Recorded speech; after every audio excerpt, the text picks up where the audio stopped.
السلام عليكم ورحمة الله وبركاته. سو دوادا أرديدي قالقة كسو دوادا 10 كلو حيسالة 10 كان waa dialogue waxa wada sheekaysanaya ama wada qaadanaya dialogan wiil iyo gabar okay waa isku yar buu xuufteynaya wiilka inoo bilaabo sheekada wuxuu dhahay I have never seen weligay ma arkin such a beautiful lady gabar sidaan u qurux badan in my entire life guud ahaan noloshayda may you allow me miyuu ogolaan kartaa to sit inaan ku fadhiisto on the bench kursiga inaan ku fadhiisto miyuu ogolaan kartaa marka dabcan waxa meesha ka garan karnaa gabadha kursi iska fadhido meel banaan iskaga baashaalayso iyo wiilka u imaaday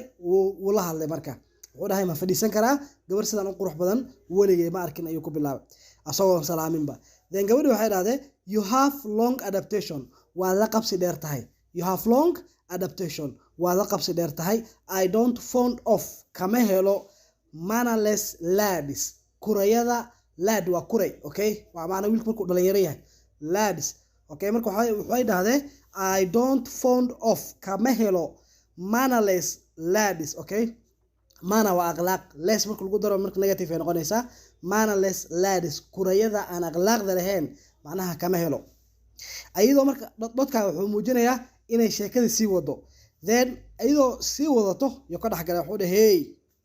hey marka waxa loo isticmaalaa qof marka attention kiisa soo jiidanaysid ama qof marka soo jeedinaysid ama qof marka wax ka dhaxgal rabtid ya waxa la hey okay if you don't cap haddaad control wayso cap waa control ama xadidid your dirty words ereyadaada wasaqda leh you will recall waxaad soo xasuusan doontaa recall waa remember waxaad soo xasuusan doontaa the day you were born maalintii lagu dhalay then gabadhu waxay dhahdeen dare you touch my body ma ku dhacdaa inaad jirkeyga taawatid ama korkeyga taawatid dare waa ku dhicid try amal isku day waa okay dare you touch my body if you are man ma ku dhici kartaa inaad taawatid jirkeyga ama korkeyga haddaad nin tahay kabax ilaahu kaas aga dhigin you can't fly okay ma ka buubin kartid fly waa buubin a fly dakhsi on me dusheeda saaran macnaha dakhsi u kor saaran diga buubin kartid koko then wiilka wuxuu dhahay there is an English proverb waxaa jirta maamaha English ah which also says dhahaysa don't judge okay ha ku xukminin the book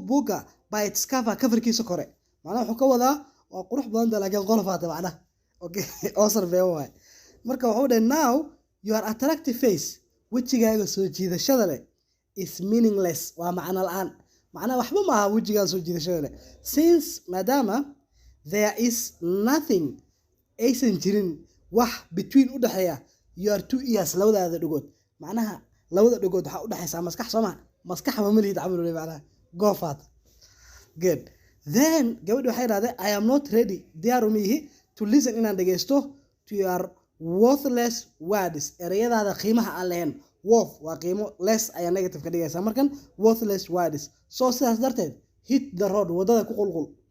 wadada qaraac wadada qaba amal thank you so much my team midda kale page-kan maxaa loogu dhigay macnaha adaska taawta follow garee waxa ma idin sheegay maalin kasta thank you hala taageero okay have a good night